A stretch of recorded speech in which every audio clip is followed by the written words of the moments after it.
I'd like to call up the Zoom screen again. So I see one person waving. Everybody else who wants to turn on their cameras and wave, thank you very much. Who's waving up there? Alaska, thank you. So thank you everyone for joining us. Thank you everyone. I see one board member, Dr. Aris Alip, joining us as well. Hi everybody. Sorry, I should look here pala. Hi everybody. Thank you very much for joining us. If it's okay, could I ask everybody in the room to very quickly, I know there's a lot of GRAB and IBPAP members here because GRAB is our speaker and IBPAP is our lead discussant. There's only about 20 of us in the room. If it's okay with everyone, could I ask everyone to just briefly stand up, introduce themselves, name and company, and we can start with this table, for example, with Rafa. Hi, good morning everyone. My name is Rafael Fernandez and I'm the head of human resources for Acciona in Southeast Asia.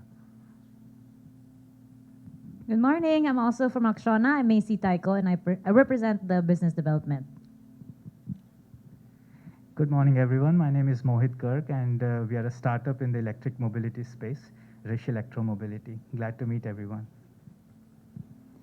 Hi, everyone. Good morning. My name is Nira, and I'm from Tascos, Philippines. We're handling transport and travel. Hi, good morning. I'm Jamina Javier from TASAS. I'm handling all sites here in the Philippines from the TASAS Transport and Logistics. Good morning, everyone. I'm Rupert Kunsuni from the MCI.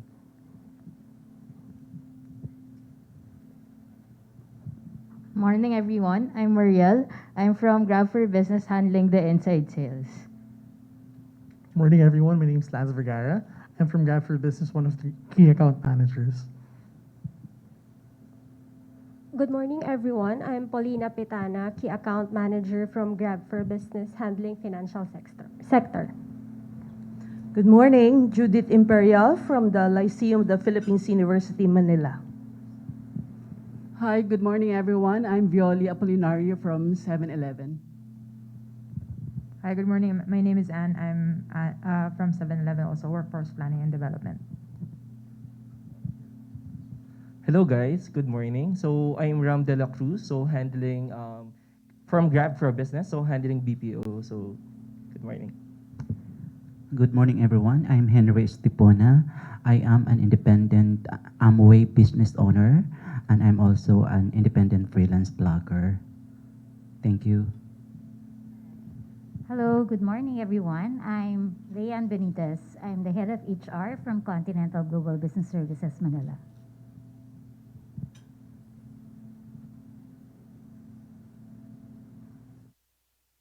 Hello, good morning everyone. My name is Cheryl Salceda De Leon and I'm the head of HR for LoCAD Solutions Philippines, Inc. Hi everyone, Lulu Marigat Cacciatore here, Grab for handling conglomerates and enterprise. Good morning everyone. My name is Angelo Jaino. I'm the regional manager of Grab for Business.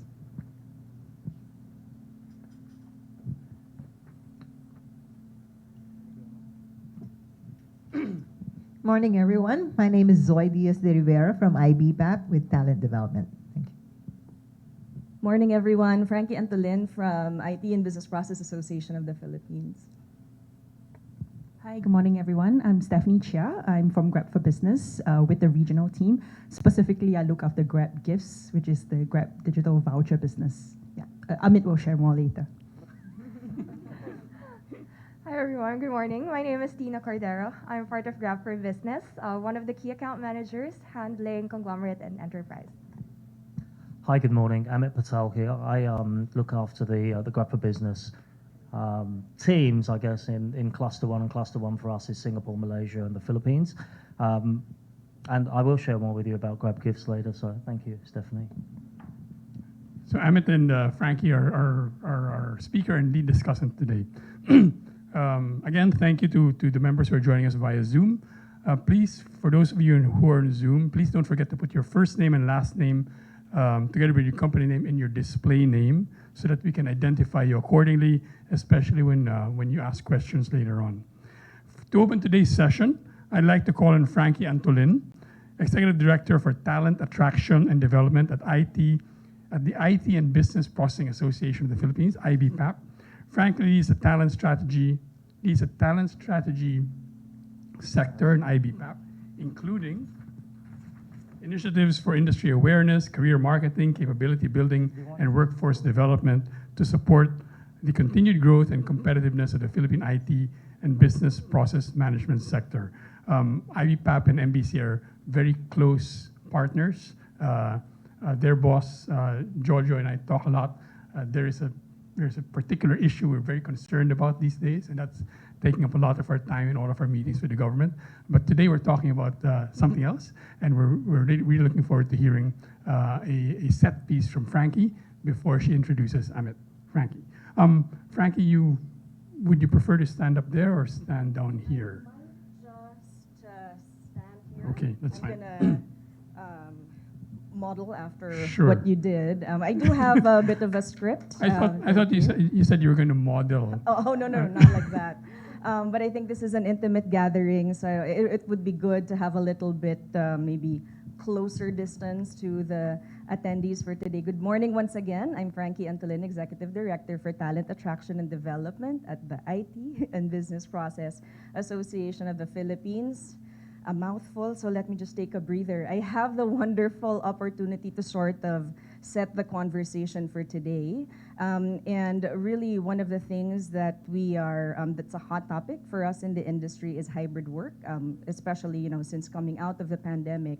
There are certain changes that we need to consider as an industry, as a sector, and that's one of the things that we hope to have a good discussion with everybody on today. So the IT and business process management industry, we've actually seen several decades of change, not just the pandemic, but throughout the financial crisis, different natural disasters. One of the things that we love about the industry is that we've always been very resilient. And so in the face of all of these different challenges, we realize that while we are able to address and adjust to the different circumstances that are presented to us, there's also continued growth in the sector. So I just wanted to maybe take a little bit of time to share some more kind of numbers about the IT and business process, or IT BPM industry with you today. Globally, we've had a really good year in 2021. It's one of the highest growth periods in history. So growth for our headcount between 11 to 12%, while growth rate for revenues are between 13 and 15%. So in actual figures, that's 8.4 to 8.6 million FTEs, or full-time equivalents, and $242 to $247 billion in revenue. Why is it important to kind of talk about these different stats? Because we're coming out, particularly in the Philippines, of different levels of lockdown. And the world at large is also coming out of a pandemic. But what we found is that the IT BPM sector has been very resilient in the face of all of those different challenges. And so we want to take a moment to celebrate the success. And I'm talking about the global industry in sort of giving you those numbers. So in comparison, in the Philippines, we've also had a strong 2021. The number of FTEs increased by 120,000, bringing the industry's total headcount to 1.44 million full-time FTEs, and registering a growth of 9.1% compared to 2020. We've also recorded very good growth in terms of revenue, 29.49 billion, about a 10.6% jump. And so this is really a testament that despite different circumstances that we've had to deal with as a sector, it really marks a resurgence for our industry in general. And so one of the things that IBPAP does on a regular basis, we do a periodic exercise, what we call the roadmap to 2028. And this happens every 6 years, where we take a look at where we were as an industry, as a sector in the past 6 years. And as we welcome a new administration, some of the different priorities of the nation are revisited. We also want to make sure that the sector is aligned. So that's one of the things that we are focused on. This is a milestone year for IBPAP. We are going through our roadmap exercise, which we will launch in September of this year during our flagship event, the International Innovation Summit. And through that, key areas that we really want to talk about is how we can reimagine work types, how we can re-envision the workforce, and how we can, I guess, resurge the different places of work. And given all of these different, I'm going to turn to my next page. So really, given all of these different areas that we want to cover during our roadmap, we wanted to talk a little bit about our experience in terms of work from home or work from anywhere, because that is another model that we are pushing for. The last 2 years, it's been a success for the industry. We have seen that there is no sacrifice in terms of productivity, as long as you do the work from home, work from anywhere appropriately or correctly. And so I'm just going to share some of the sentiments that we have heard, particularly from employers in terms of work from home hybrid. Pre-pandemic, IT/BPM organizations in general are fairly comfortable. It's not widespread, but it does exist in certain pockets for work at home. During the pandemic, we really had to make sure that we are able to very quickly adjust to these different kinds of arrangements. And post-pandemic, about 70% of IT/BPM organizations are likely to operate in hybrid models in the future, where hybrid work is increasingly integrated in business solutions offered by service providers. So one of the things that we at IBPAP are also looking at is hybrid work arrangements, making that available to both employees as well as our customers or clients. Is that still a differentiator today, or is that a must-have? So hopefully in the discussion we'll have a little bit more conversation about that. Employee sentiments in terms of work from home hybrid, according to some analyst firms, consulting groups, for example, McKinsey & Company, out of 5,000 employees, the majority prefers a flexible working model post-pandemic as compared to during pre-pandemic times. So once again, kind of nice to have, hey, my company offers this, I am able to do this, but now perhaps it's a little bit more of a need because the sector has changed, the global landscape has changed, but perhaps the employees as well have changed throughout the past couple of years. Boston Consulting Group, 95% of people in digital fields want to work from home at least once a week. So very interesting stats. And in a survey done by IBPAP, employees of member companies have also indicated that they're more efficient and productive in a hybrid model, and the type of workplace model arrangement will affect their decision to stay in the company. So many things to talk about later, Amit. You ready? So choosing the right operational or working model is not a simple undertaking. Companies will really need to take into consideration several factors before they can decide on which one will suit them the best. And so today, we are joined by Grab for Business Director of Sales, Amit Patel. Amit has more than 15 years of enterprise software experience. He has built and led diverse teams across Europe, ANZ, Southeast Asia, helping organizations develop talent and grow revenue lines. At Grab, Amit leads a diverse team responsible for Grab for Business sales and key accounts across 3 markets, Singapore, Malaysia, and Philippines. Amit, thank you for flying in. Very excited to hear from you today. Thanks very much. Thank you. I just want to clarify, it's 15 years, not 50 years, so it's not so long. So thanks very much, Frankie, for that. That was a good start into what we want to talk about today. A couple of things I want to start with, and I want to keep this pretty light, so don't take it too formal, and obviously try and make it as interactive as possible so that everybody has some input. I know a couple of people that I overheard said they took a Grab to get to this event. Who here has heard of Grab? Just a show of hands, please. Okay, good. Who here has heard of Grab for Business specifically? Okay, not as many. Okay, we're going to come back to this a bit later. It's a big challenge that me and my team face, but the value that we're providing to organizations from a Grab for Business perspective, especially as we are seeing more and more of a hybrid work culture or a mixed work culture is really kind of an area that we want to touch on. But before we get into that, I want to talk a little bit about what is hybrid. Any golfers in this room? No? Okay. Hybrid to me is a golf club. To most people, it's a combination of 2 things, and in the work environment, it sits very, very well in where we are today, especially when we talk about organizations that are still trying to balance between having people in the office or having people work from home. What is the best way? What is not the right way? Or what is the best way and what is not the best way? So there's many different iterations, I would say, and depending on the type of organization you are, the type of work that your teams are doing, what is the best way forward? And then we want to talk a little bit about that. From my own perspective and the team that I look after, we're essentially a commercial team that is client-facing and customer-facing.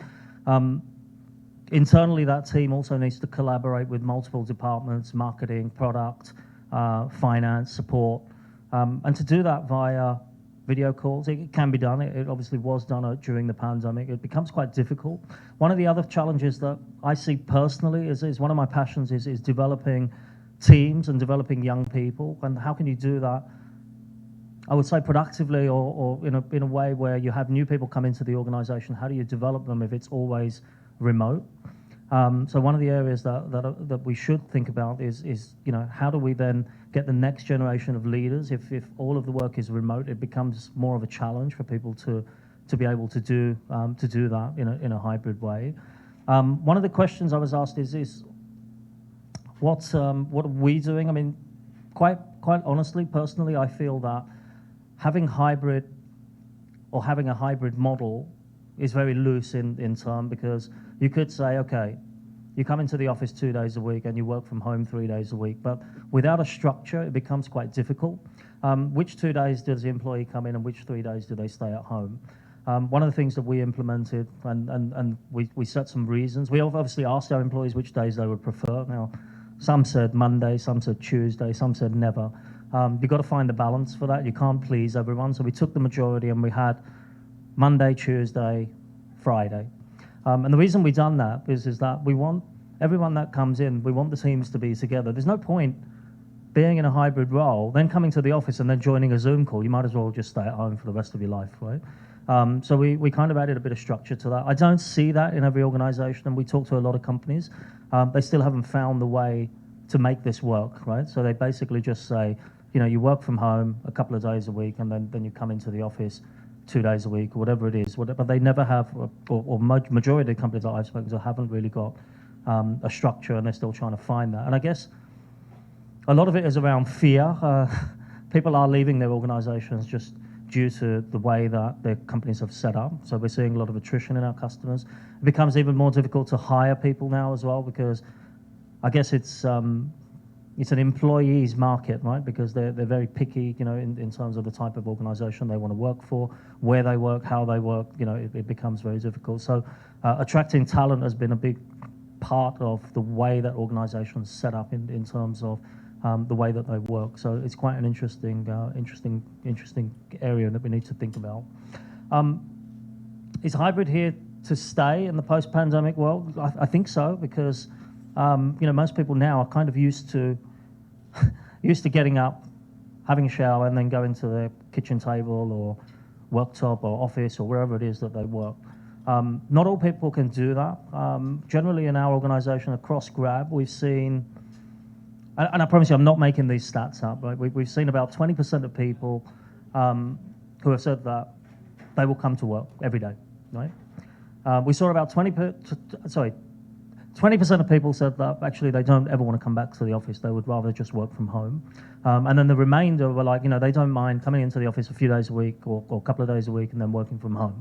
Organizations then need to set up in a way that they need to accommodate about 80% of people that will be in the office at some point in time, and the other 20% who don't want to come in, they'll work remotely. So I feel it will be here to stay. And again, not every organization or every industry can support this, right? I mean, you can't be a chef and work. Well, you can probably be a chef and work from home, but you can't work in a restaurant and work from home. And there are industries that will need people in the office. For example, we have a digital bank business, and I know all of that team needs to be in the office because of the type of information that they handle. They can't do that remotely. So we're kind of balancing that a little bit as well. But the question here is really, will it stay? I think it will, and I believe most of the people in this room have probably realized that it's probably something that's going to last or outlast the pandemic. And I think it's good and bad. and this is my own view, so it's not, and maybe some of my team will probably raise their eyebrows at this, but during the pandemic, when I was in lockdown, I wasn't working for Grab, I was working for another company. And I'll be honest with you, I was one of those leaders that I always wanted to see my people as much as possible in the office. And when the lockdown came, I was a bit nervous because I thought, right, how am I going to engage my team? How are they going to work? Are we going to hit our numbers? Are we going to do these things? It taught me one thing that I still believe today is that you've got to trust your people. You've got to really, really, really trust them to do the work and to get things done. And that doesn't mean necessarily that that work has to be done in a 9-to-5 environment.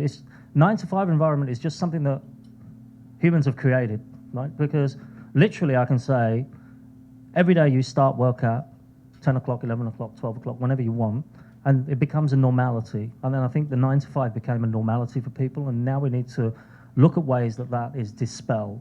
I had a child. Well, I didn't. My wife had a child during the pandemic. That changed the way that I thought about work. Gone were the days where I'd wake up at 7 o'clock and then start working at 7:30 or 8 o'clock. Now I wake up, I want to spend some time with the baby, and then start some work after that. And I think it makes a big difference. And it gives you the flexibility to be able to do this. And I think that is more important to employees than anything. Is not about where they work, but the flexibility of time that they have. And I think that that's an important consideration as well, because quite honestly, I mean, I live in Singapore, so it's very different because I can get to the office in 10 or 15 minutes. And I guess that's some advantage because I do try and get into the office most days.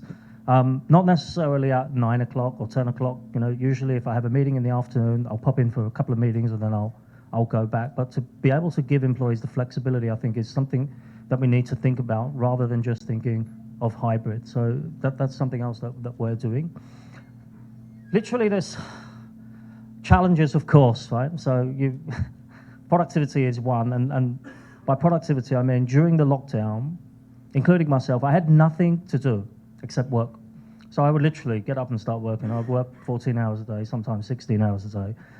When the pandemic stopped and when the lockdown started to ease, because the pandemic didn't stop, and things started to open up, I found myself thinking, hey, I'll call Jack or I'll call Henry and see if he wants to have lunch, or I'll see if I can finish at 4 today and go and have a couple of drinks with somebody.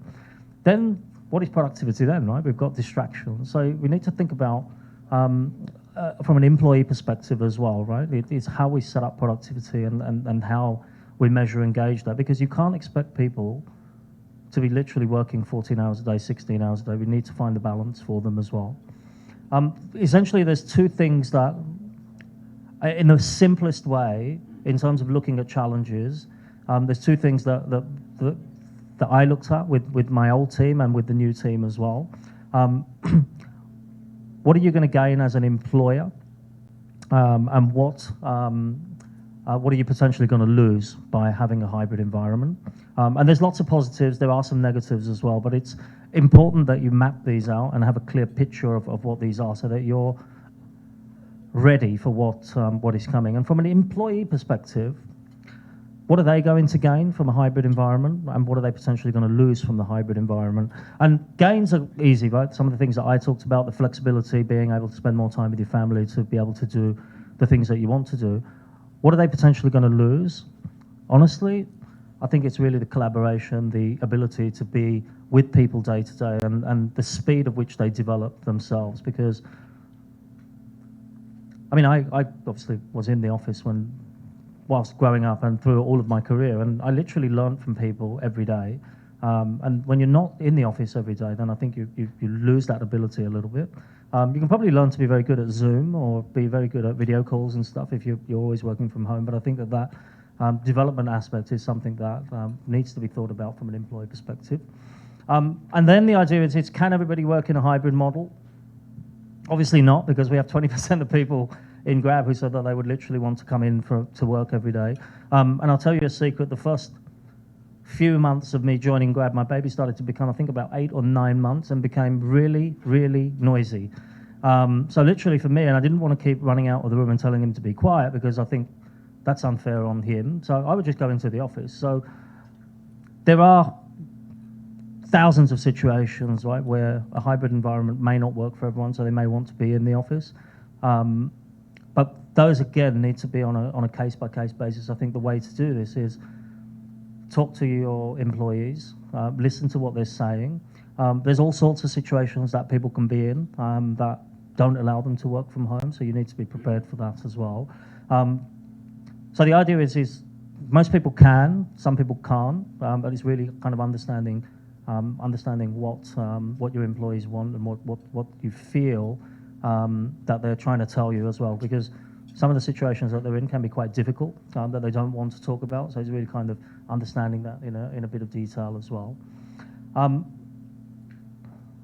One of the things that Grab has been helping a lot of companies with at the moment is motivating employees to come in, even if it's a couple of days. Some people just don't want to come into work, or the commute may be too long, or they feel they can do whatever they need to do from home.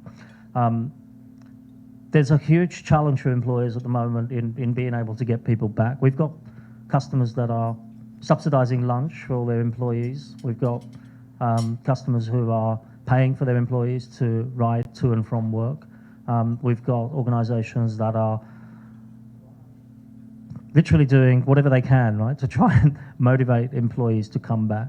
I'm a firm believer that as quickly as the pandemic allowed or changed people's mindset of every day going to the office to be able to work from home every day, I'm a believer that we are people of habit. So if you start then to go back into the office, it becomes normality again. But I guess the challenge some employers are facing is how do they get to that tipping point and motivate employees to come back. So Grab's been doing quite a number of things to support the return to work and hybrid work environment. Some of these, and these are use cases of what Grab for Business has been doing. One of the return to office is return to office safely and happily. We have a couple of our team members here who are working very closely with some BPOs in the Philippines and in Malaysia and in Singapore as well. There are banks who want to get their employees back as well, and one of the areas that they've been able to help is working on Grab transport options, for example, to basically, I wouldn't say soften the blow, but just make it easier for employees to travel to and from work, so they don't then have to get through the hustle and bustle of the commute. Commercial usage is literally focusing on OKRs and objectives, and through that they provide what Stephanie and her team work tirelessly on is the Grab Gift solution. Engagement and incentives, I mean, this doesn't have to be because of the pandemic, but we have had customers that literally run small workshops or small sessions for their teams to all get back together in the office, and they provide a number of solutions for them to do that. Company events is another one where we're able to provide organizations multiple different solutions to be able to entice their employees as well. We can talk more about these. I'm more than happy to share more about Grab for Business with you guys as well. Any questions from the audience around hybrid work or whether you feel hybrid is here to stay?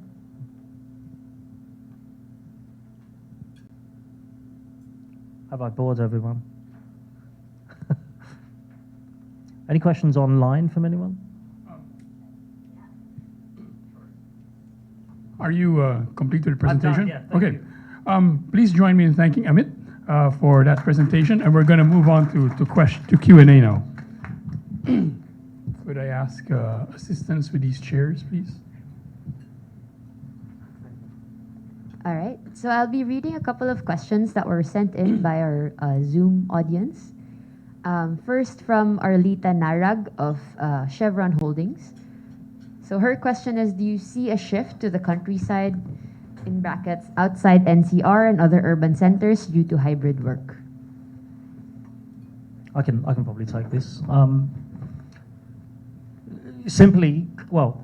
Quite simply, yes. And it's not just in the Philippines. I think we're seeing this all around the world.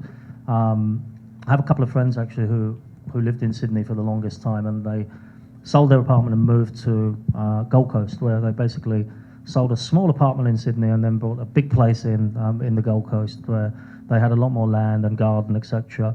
I started to look into this, and it became quite evident that they weren't the only ones. They were probably the early ones, but quite a lot of people are doing this. I know a couple of the people in our team as well have moved away from Metro Manila and moved out further. And that's quite a natural thing to do, right? Because why would you want to stay in town? Because most people move to town because they're closer to work, right? Let's face it, because they spend most of their time there. But yeah, I certainly see that happening, and not just employees. I think corporates are starting to look outside of the central areas now as well. We have a couple of customers very recently that have not completely shut down their operation here, but have downsized their operation in the central Metro Manila area and started to now look a lot further out.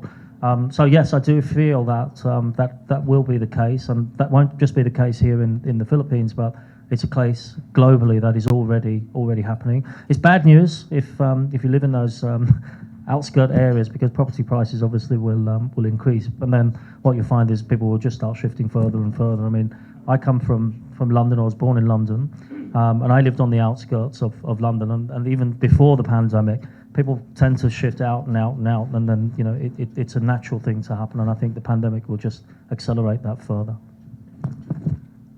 Thanks very much for that first question. Could I invite Amit and Frankie to take a seat over here? And we'll get to more Q&A. Frankie and Amit, you can take this.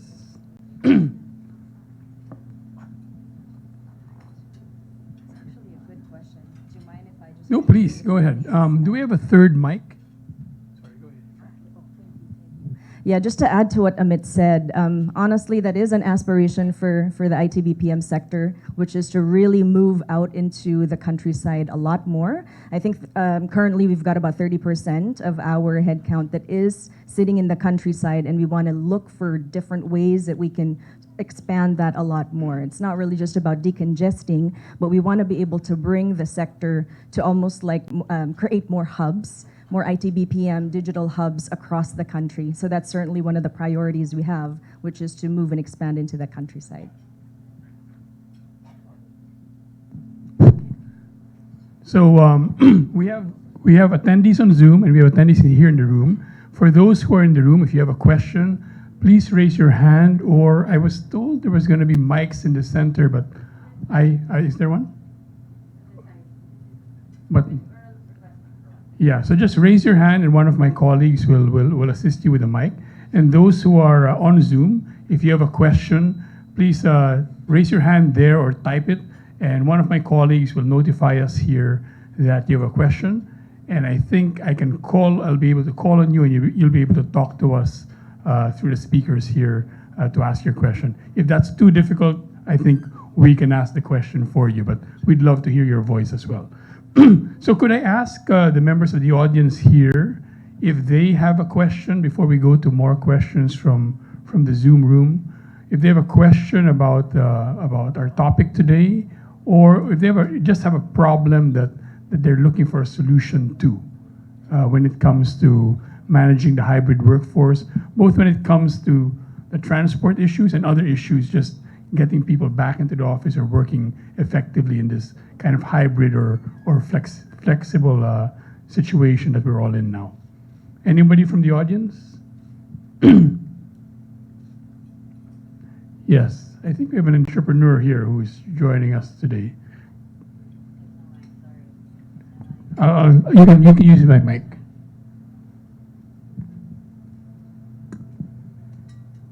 Good morning, everyone.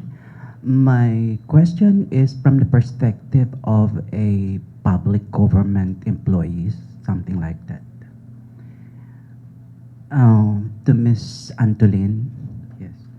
The ITBPOP as a cyberport where you can have the controlled flows of the global internet business traffic flows. How was your relationship to the public policymakers for the perspective in the Philippines? Have you ever involved in the public consultation of the upcoming approved House bill but still pending in the Senate, the House Bill 7425 requiring value-added tax on the digital transaction. I think, sorry, that's not really related to our topic. We're really talking Because about the hybrid work. hybrid.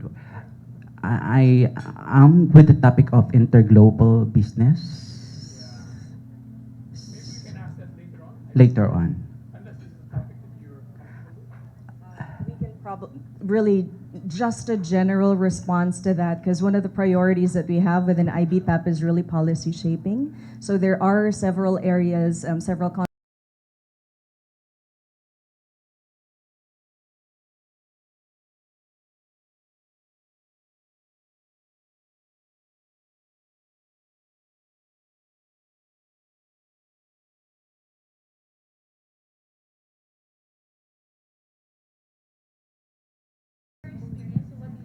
just mentioned earlier. Kasi, sorry, Miss, ano ba yan? Sorry. Okay, so, kasi we're currently experiencing resignations because most of them parang opted to stay on the countryside. So, I'd like to hear more about the solutions on that kasi yun yung current experience namin ngayon. Could I ask you what industry you're in? Actually, I'm connected with Zanutna Holdings Corporations, and we have several companies under Total Information Management, Strategic Synergy Inc. We're a member of MDC. Ayun. So we're an IT we are IT companies. We have several companies. That's Team Corp? Team Corp, yeah. Team Corp is one of our companies. Yun. So that's our actually experience. No, we're most of the resignations are due to parang the realization that they want to stay at the countryside, and most of them are performers. So yun. And I guess just to sort of follow up on that, right now the companies or these particular teams, departments that are experiencing the high rate of resignation, there is no opportunity to do hybrid work. And so is a question really that what do we do now? Is that kind of how you wanna talk about it? Okay, that actually works, and probably one thing that we can take into consideration is that the pandemic has really allowed us to, both from the employer side, from the employee side, to really take a look at things a lot more closely. It really is dependent on the priorities of your employees. Particularly those that maybe want to move back to the countryside, continue to locate there in terms of their daily work or daily life. And it's really more of a challenge to the employer. So are you going to be able to kind of bear that as a challenge? It's very interesting because you mentioned you're part of the IT sector. What we've seen is that IT has been more readily responsive to hybrid work. And so maybe there is an opportunity to, within the organization, understand what are the showstoppers or blockages in terms of offering this to the employees. Are we talking about certain roles or functions?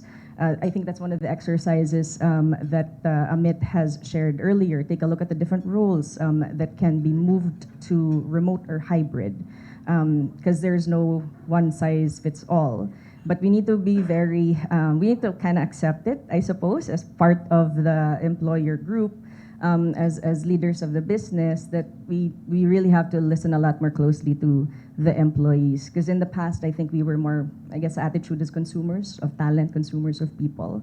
But what we are starting to find that in this community, we kind of have to co-design what really works for everybody. Otherwise, there's too many options that our employees can go to. And it's going to be too bad if we're not able to also consider. We may not be able to shift 100%, but if we're able to open up certain opportunities in order to make work a little more flexible, a little more attractive to the existing employees, then that's going to help us a little bit, perhaps. Yeah, I think just to reiterate, it's really important that organizations don't seek for perfection, because you won't be able to please everybody. But the exercise that should be done internally is that you aim to seek the majority, but also be fluid and be able to change at any point as well, because you don't want obviously you don't want your people to leave, but the reality is that some people will leave because it won't be perfect for them. But don't seem to always seek for perfection for everyone because it won't be there. Instead, look for what the majority want and make it work for that majority, and then hire based on your strengths from there. Do you have a follow-up to that? Mike, please. Could we ask you to approach here so our viewers on Zoom can see you? That's fine. Sorry. Here's another dilemma. Here. This is like your news guy. Ayan. Hi, actually, ito. Here's another dilemma, no? Kasi currently also, aside from those who resigned because they opted to stay at the countryside, there are also those who resigned because parang it's about parang naging detached sila. They became detached. So alam mo ano yung dilemma na what kind of work setup should we adopt? Kasi if we do offsite, if we do mga yung home based, magiging detached naman sila. So if it's hybrid, how do we do it properly? 'Di ba? Kasi kung hybrid na there's no standard like kunyari what's your schedule? If they just come as they wish, hindi rin baka detachment. And there's this dilemma that we're experiencing also.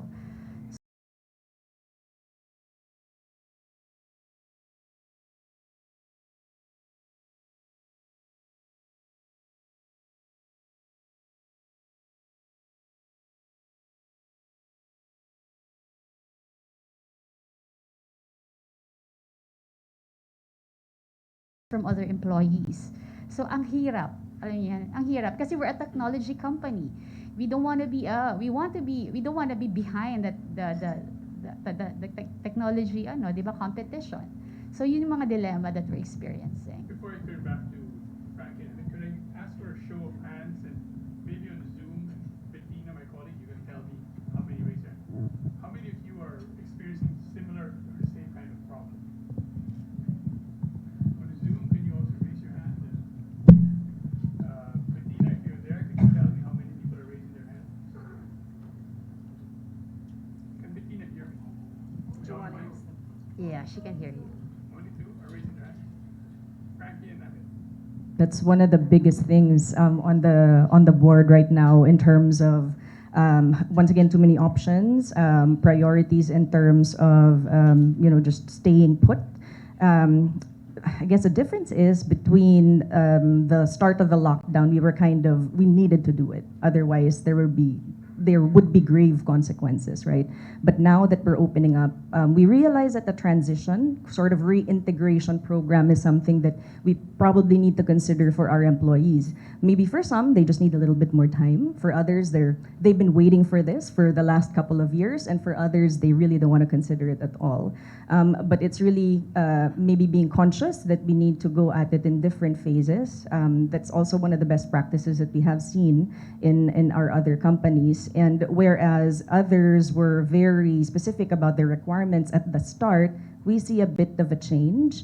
And when we started to introduce them back and integrate them back into the office, so maybe a bit of an easing, if that is possible, and if that's something that the business can support.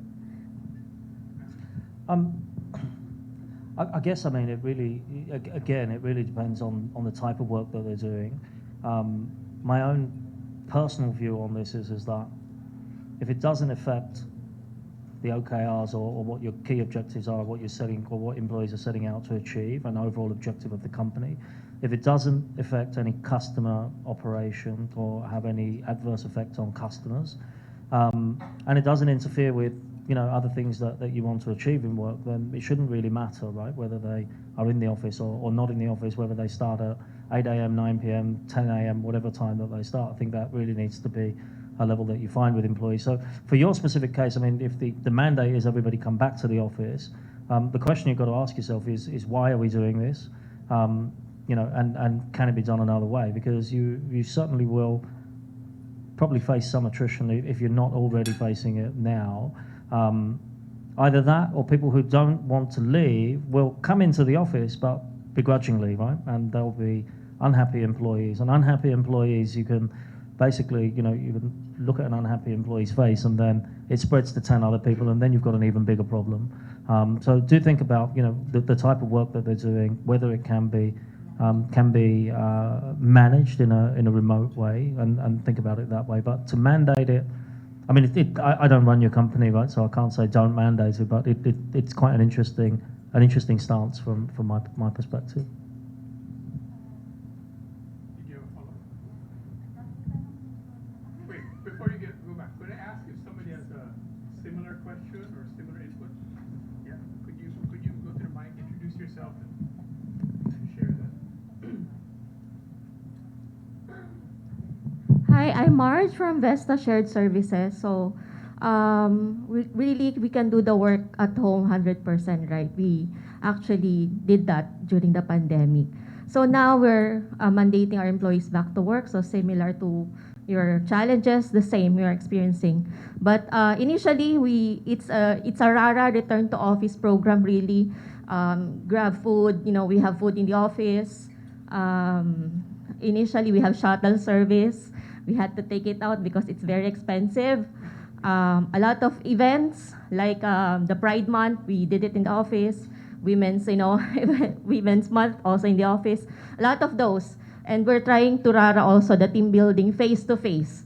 We have like a budget for fostering. You cannot do it online. You must do it face to face. So all of those things, it's still we are of course maybe forecasting higher attrition. And my question is, up to what point do we say, oh my God, it's 30% is too high. We're expecting maybe 10% more, right? Because of the hybrid setup. A lot of people in Bicol, in northern part, even outside, the Luzon area. So we are experiencing attrition still. At what point do we say, okay, you're a high performer, you stay in your island, but how do we then manage the ones that are, just 100 kilometers away from Manila, but, they wanted to stay at home as well. So, the consistency and all of that, it's also still a struggle. Thank you very much. Who wants to take that first? Well, first, thank you for using Grab for Business in your RARA attempts. They should do it longer, right? They should. They absolutely should. But one of the questions that I want to ask is, when we ask employees to come back and then we say, hey, come back, we're going to run an event, we're going to give you food, we're going to pay for your transport. I mean, is that enough, or what is the value of them coming back? I think that's what we need to sell employees on, is the reason why we want you back is because it will help you develop X, Y, and Z, or it will help the organization in different ways. I think we often get blindsided by saying, right, everyone must come back to the office, but not give the employees an actual valid reason why they should come back to the office. The point on high performers, not at Grab, but in my previous role, we basically ended the first year of pandemic with only the high performers left. Now there's good and bad of this, right? Because you let people go who are not performing, or they leave because they're unhappy because you want them to do additional things, they leave. Then you have a whole bunch of high performers who are very good people, you want to keep them, and you do keep them, but because quite a lot of people have left, you then load these people up with more things to do, and then they eventually leave as well. So finding the balance of that is tricky, but personally I think it's really selling the value of why people need to be back in the office, and of course the food from Grab and all that stuff helps, but I think really the value of why they should come back, and making it about them rather than, we want you back in the office because of X, Y, and Z. Like, you should come back to the office because it will help you develop your career, it will help you develop X, Y, and Z. And I think if you portray it that way, I think then people start to realize that they're actually coming back to the office for themselves rather than for their employer. So that's kind of one perspective that I've seen. When you were talking a while ago about the high performers stay, but then get overloaded, I saw my staff, or all of whom the remaining ones are all high performers, all raising their hands to say, that's me. Yeah. Frankie. Just agreeing with Amit there. It's really bringing the conversation, the thinking back to your employees. And maybe you need to resell the idea, like Amit mentioned. What is the value proposition to the employees? Once again, we usually think about this in terms of talent acquisition, recruitment, but there is a bigger matter of retention nowadays. Once again, there's a lot more options out there, or at least the perception of a lot more options for the employees out there. But pretty much all the other sectors are kind of in the same boat in terms of attracting the right kind of people and then retaining them at the same time. And so the conversation goes back to how do we make this easier? How do we make it better for our employees? Because they would really appreciate that extra step, extra measure that their employer is taking in order to take better care of them. Is there a similar question, Catch, from Zoom? Yes, a similar question from Carlos Salonga, First Balfour. So his question was, how will a hybrid work setup reshape the employer-employee social contract? So I think that's similar to what we're talking about now. Do you have a particular... I didn't quite get the last part of the... There's a social contract between employers and employees, and in this new normal, how different is that, or what's the big change there? You both said you have to listen to them more. I don't think that should change by any means, right? Because social contact is social contact, right? But and again, some of my team are in here. But when I first started getting back to the office and things were, and I used to go to the office every day at Grab, but I mentioned the reasons why, because I got a little rascal running around. At that point, it wasn't structured, and people would come into the office any day. But actually, what they would then do with their work colleagues is make side agreements, right, and say, hey, I'm going into the office Wednesday, so am I. Then they all get together. Then it all becomes more of a kind of get together every week, right? They go out for lunch for a few hours, completely fine with that, right? But I think then what we want to try and do is instill a bit of structure in what they're doing, because at the end of the day, they are being employed by us and being paid a salary, right, to do specific things. So I guess they kind of ease back. The social interaction, I think, is quite, will remain almost the same, right? We still do quite a number of, well, not quite a number of, but we still do quite a lot of social activities with the teams. So I don't think that should change in any way, but I think adding structure kind of then, it doesn't become like, it doesn't become a place of a get together. It's still a place of work where you interact with your colleagues and teammates to get things done, right? And I think that will definitely remain and start. Margie, did that answer your question? You have a follow-up? You're okay? Any more questions from the audience? Yes, I see one from the back. Is it okay if I just address? Oh, Let our guests speak first. Could I ask you to introduce yourself and your company? Sure. Thank you. I'm Leanne Benitez. I'm from Continental Global Business Services, Manila. All right, so we are for hybrid. Even before the pandemic, flexibility is really what we're aiming for. So the pandemic hit and things got accelerated. And now we're back in the office 70-30 because that's the mandate of PEZA. And that's really our challenge right now.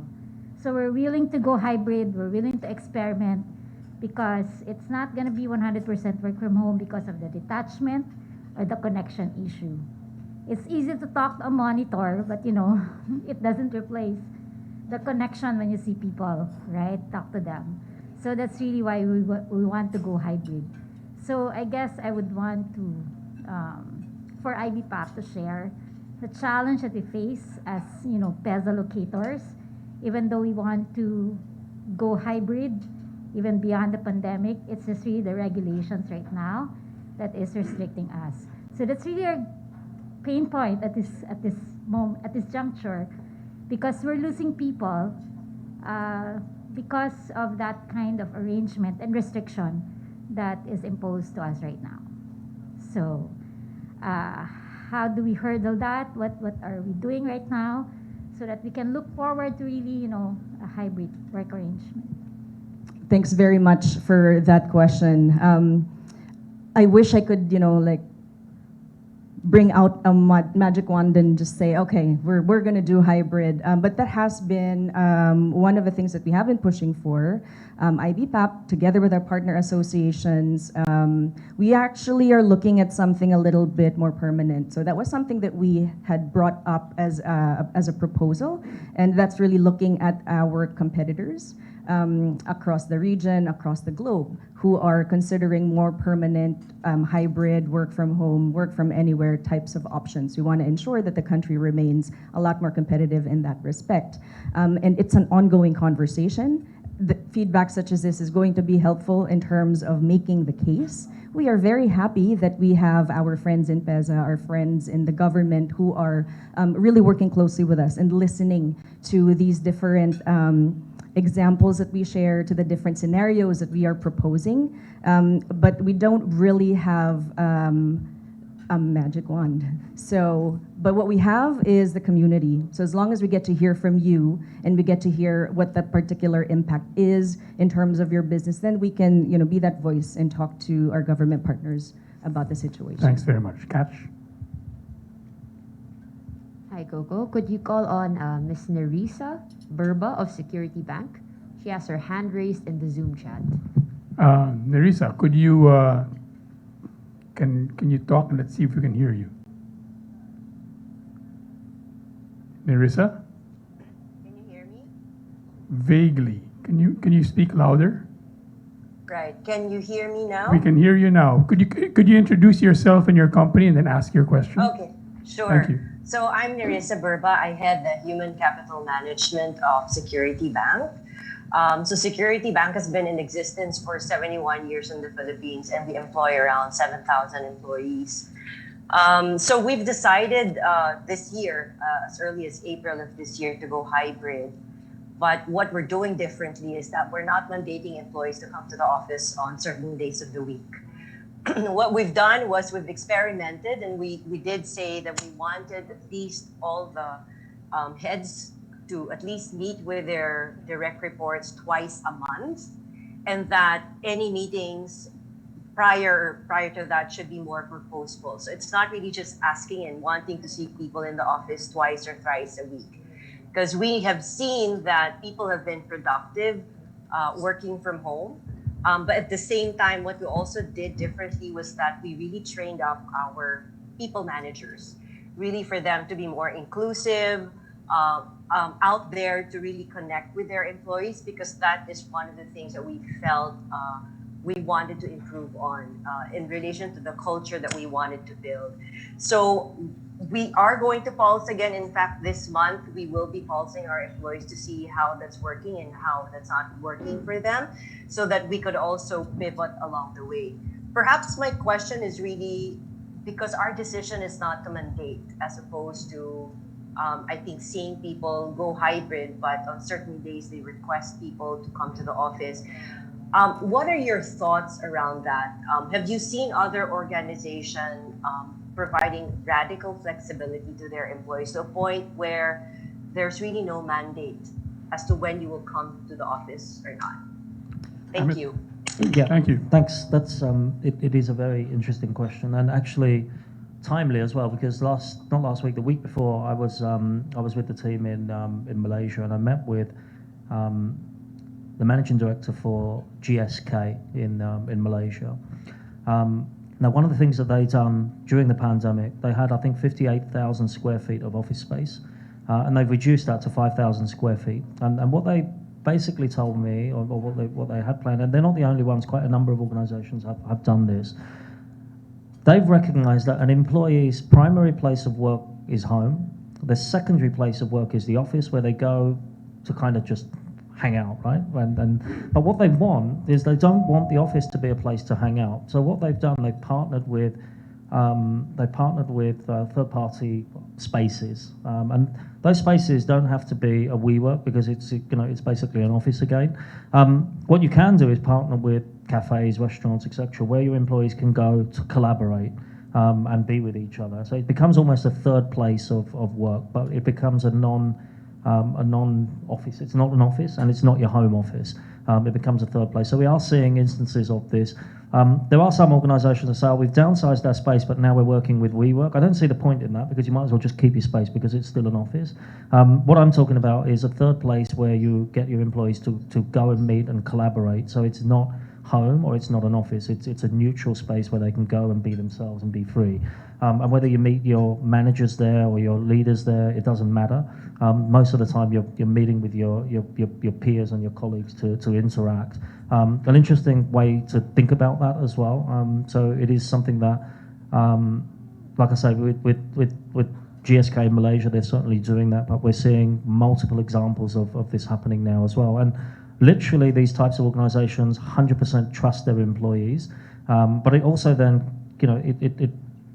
it puts an onus on the employees that they need to be very transparent in the work that they do. And I think if you find that, then you can find the balance with this type of model as well. Thanks very much. Frankie, I know you have to leave soon. Do you want to speak on this topic before you go? Yeah, sure. Yes. Just maybe a little bit about transforming spaces, because we've also seen in certain of our members, instead of losing square footage, it's actually transforming that space that they currently have, whereas in the past the plan was 100% like seats, right? Transforming these into collaborative spaces. So maybe that's also something that we can start to consider to engage and attract our employees to go back to the office, and you're not going to sit at your workstation, you're actually maybe sitting in a playground or beanbag or some such structure. Thanks very much. We'll continue for a few more minutes, but Frankie, I think you have to leave, right? Is that correct? You can say, okay. Are there more questions from the audience or from Zoom? Here. Hi, good morning. I'm Macy Taiko. I am not in human resources. Technically, I am a human resource. I'm in business development.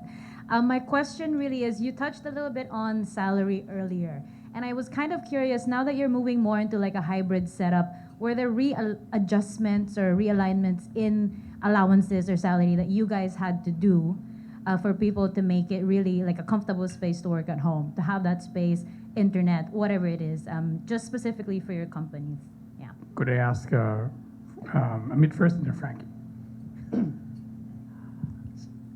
I've got to be careful what I say because some of my team are in here. No, but quite honestly, you keep on saying you have colleagues here who are watching you. My personal opinion is no. I don't think so. Why would there be a salary adjustment just because somebody lives in a further out space? Maybe they're paying less rent, but that's not their issue, right? I think if they go there and they work there, that's fine. I don't think that then deserves a salary adjustment.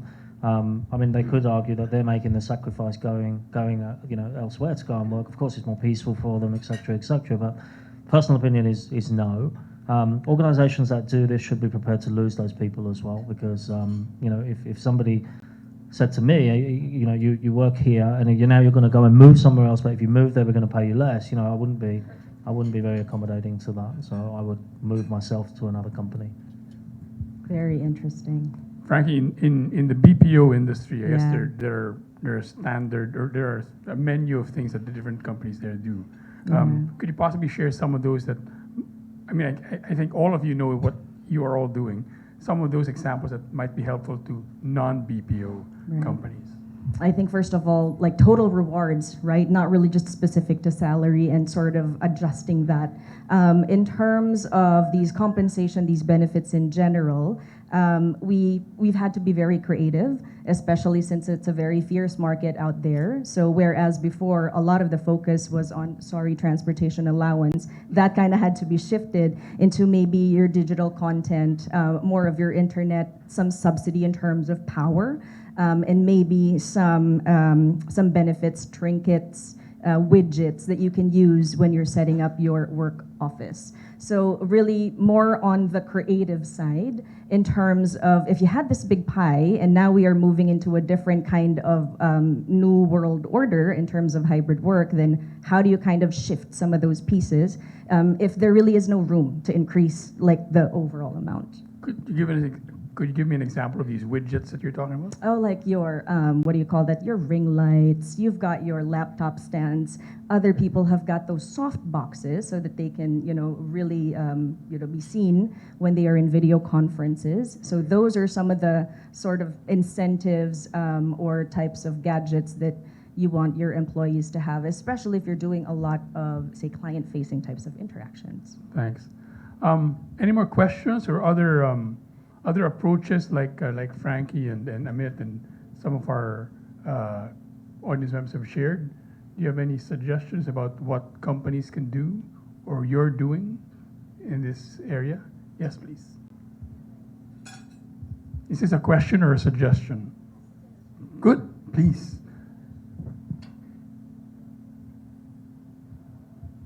Good morning. I'm Jamin Javier from TASAS, a BPO company here in the Philippines. Actually, we have about 35,000 employees for all 9 sites here in the PH. So what we do is, aside from doing weekly coaching sessions with our employees, is we offer a wellness session. So each site, we created facilities, amenities such as gym, daycare center, wherein all our parents can bring their child while they are working on site. And aside from this is the playground. What else?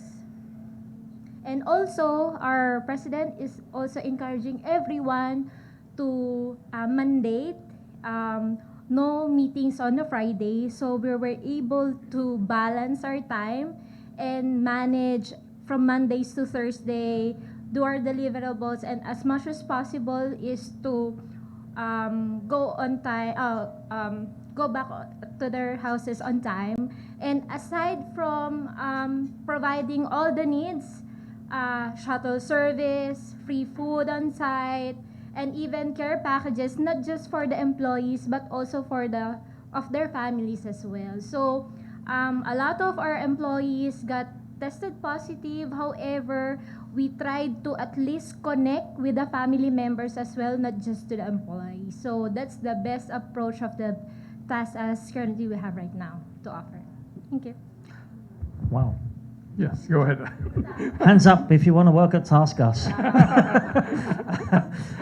Okay, no, I think, these are like, I would say, supplementary, add-ons, and not every employer has the means to be able to do this. But literally what you're doing is kind of just thinking outside of the box a little bit, right? Is that, yes, we can do the normal things that, everybody else is doing, but what can we do outside of the box that will really impact or add value to our employees? And again, this really comes from a couple of things. One, really understanding the demographic of your employees, what age groups they are, whether they have families, children, whatever. I think it all makes a big difference in that, because, there's no point creating a kids' playground if none of your employees got any kids. It doesn't make sense, right? It's so really kind of understanding that, I think, is key to that. But I think it's very, very interesting. All of these things that you're doing outside of the norm, I think, are very, very, very valuable. I like the no meetings on Fridays. I think that's more of an aspiration, though, but I love that there is an actual mandate. Is that right? That's awesome. We have a no meeting Tuesdays on Zoom, but what happens is they know our schedules are empty, so that's when they'll say on Monday, "Can I meet you tomorrow?" Are there any more suggestions or questions? We should be wrapping up soon. Katja, are there any from Zoom? We have a Grab for Business specific question.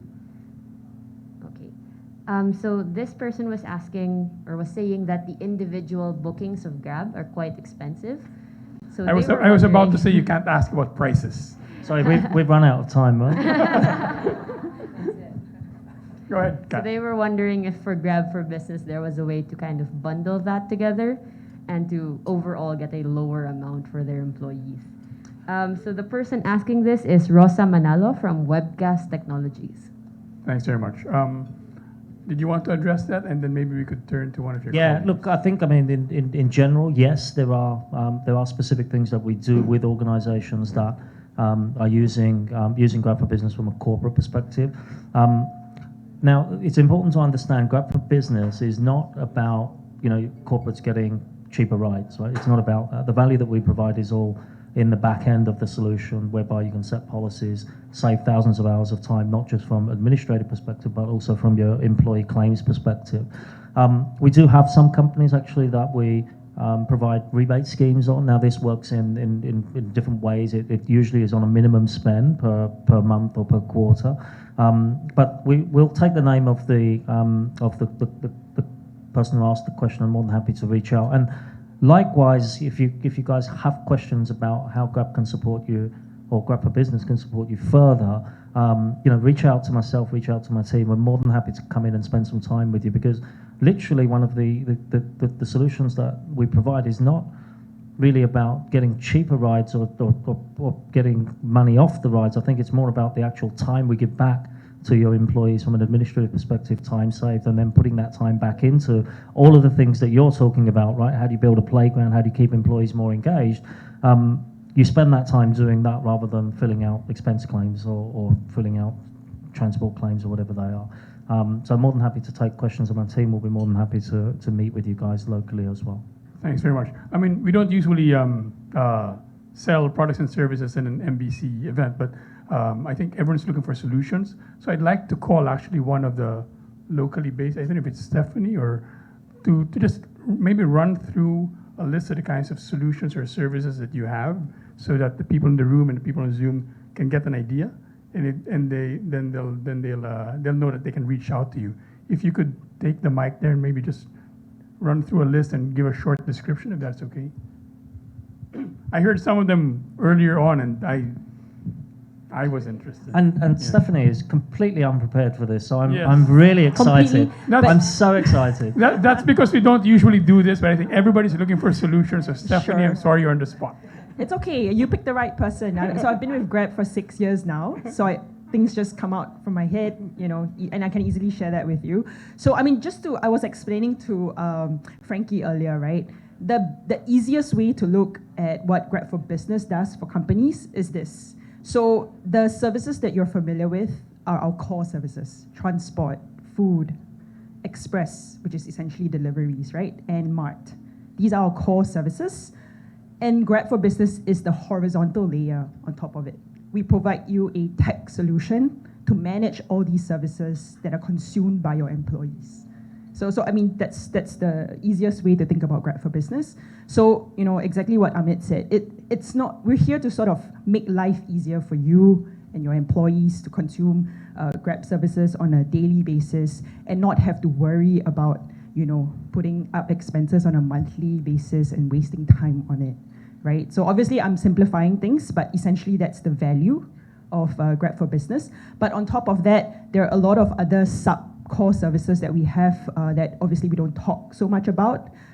In some of our markets, we have, payments, digital payments, Grab Gifts, which is something I'm looking after. Digital vouchers sits under Grab for Business. And we have corporates to thank for, allowing us to develop this digital voucher business, because 80% of our Grab Gifts business is driven by corporate requirements and use cases, right? Like, how do you engage with your employees, whether it's on an ad hoc basis or an ongoing basis? You give them 100 pesos food voucher or transport voucher, right? Whether it's for your sales incentive or, just a company event, right? Or even just a team lunch. Managers want to send vouchers to employees, right? So a lot of these are have been in existence for about 4 years now, roughly. Yeah. So companies like yourself have been actually using all of that. Right now, we're actually trying to incorporate more services into the Grab for Business portal, so that it just gives you a lot more flexibility to use Grab in a much more efficient way. Yeah. Stephanie, was it you or one of your colleagues who was telling me earlier about some kind of a carpool service? Oh, yeah. So we have that in Singapore. It's called Grab Hitch. So that's the interesting thing about Grab, right? We look at local requirements, local nuances, and see how we can offer a service. So in Singapore, we have Grab Hitch. Essentially, it's anybody who owns a car can earn extra side pocket money by picking people up along the way and sending could be a colleague sometimes, that gets onto your ride. But essentially is how do we expand our supply to individual private drivers as well who aren't necessarily Grab drivers. Yeah, so that's the carpooling service. Thank you very much. If you have any questions for them, you can write us, or you can put it on the Zoom call right now, or if you're here, reach out to them. I think we should be closing by now. Could I ask first Frankie and then Amit to maybe share some final thoughts regarding this subject? Thanks, Coco, and thanks again, MBC, as well as Grab for Business. Maybe just a quick thing in terms of hybrid. Now that we are slowly coming out of the pandemic and we are starting to hear hybrid work models kind of gain popularity in terms of how we do work, one thing that we need to remember is hybrid isn't simply today I'm on site, tomorrow I'm at home. It's an entire list of factors that we need to consider in terms of timings. How does that affect the time you put in, what time you actually do the work, your functions, your roles, what are some that can be done virtually, what are some that can be done or need to be done on site, what are some of the, attached sort of incentives, rewards, and requirements that we need to also think about in terms of doing hybrid work. It's really being able to kind of open up space in your boardroom conversations, your team conversations to think about not just a lift and shift, but really what are some of the new things that we need to consider? How do we get kind of outside of our head as we think about how we're going to do work going forward? Thanks. Amit? Yeah, thank you. I guess just from my perspective, closing remarks, really the things that we've touched on today. One, try to gauge the voice of your employee. Try to find trust in what you do with your employees, and what you'll find is that by providing trust, you will get that trust back. Mandating is, I guess, a bit of a strong word. I think more so encouraging with structure is probably the path that you should take, because if you leave it to the employees, they're not going to make a decision of when to come in, when not to come in. But I think having some positive structure around the communication that you provide. And having said that, communication is the most important thing as well. So be completely transparent in why you're making certain decisions and how they will positively impact the employees. And I think with that, what you'll find is that gradually you will start to see more of more engagement from your employees as well. And of course, lastly, try and use Grab as much as possible for your employees. Thanks very much. Before we say goodbye, I was listening to the examples of what the different companies are doing for their employees, and I thought some of them were very creative. My own colleagues organized last week our own version of that, or one of our versions of that, and I think we have a 30-second video to show what we did last week. I think that's the first time we've all seen each other in the last 2 years or so.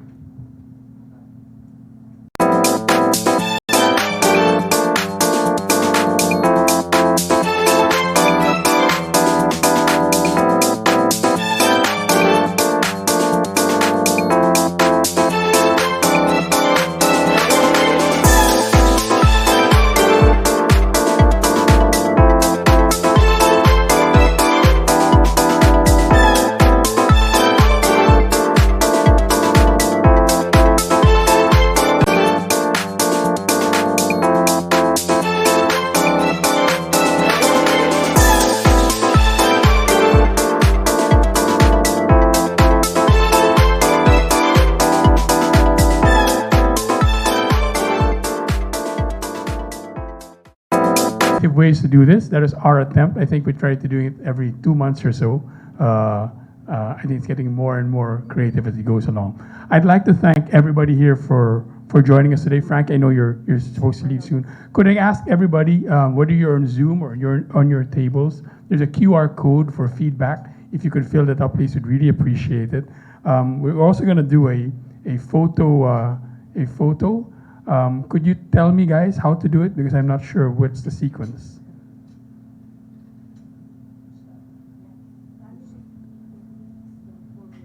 Sorry. And then, okay. So Amit, myself, and Frankie first, and then we're going to take a photo of the panel here. Are we also going to take a Zoom shot? Are we taking a Zoom shot as well? So the Zoom guys on Zoom, please don't leave yet. We'll take one photo before we all go. So one photo first of myself, Frankie, and Amit.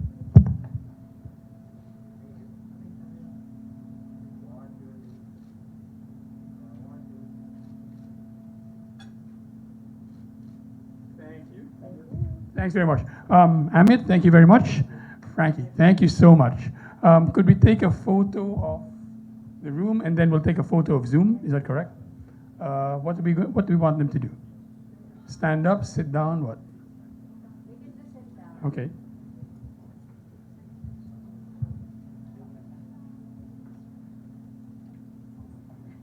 Could we see the Zoom before they leave?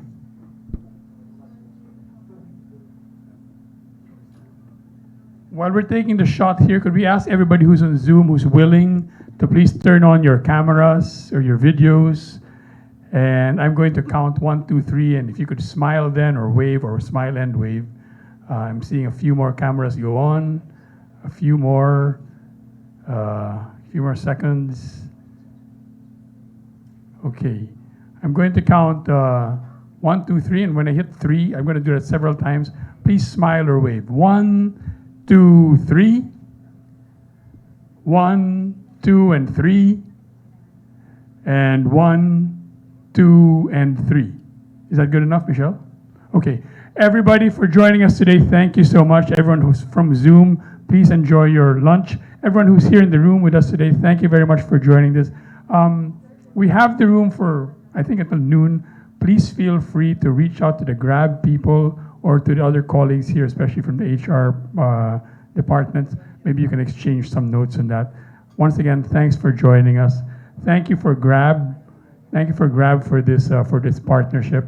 And we look forward to seeing you in our future activities. Thank you, everybody. Have a good day.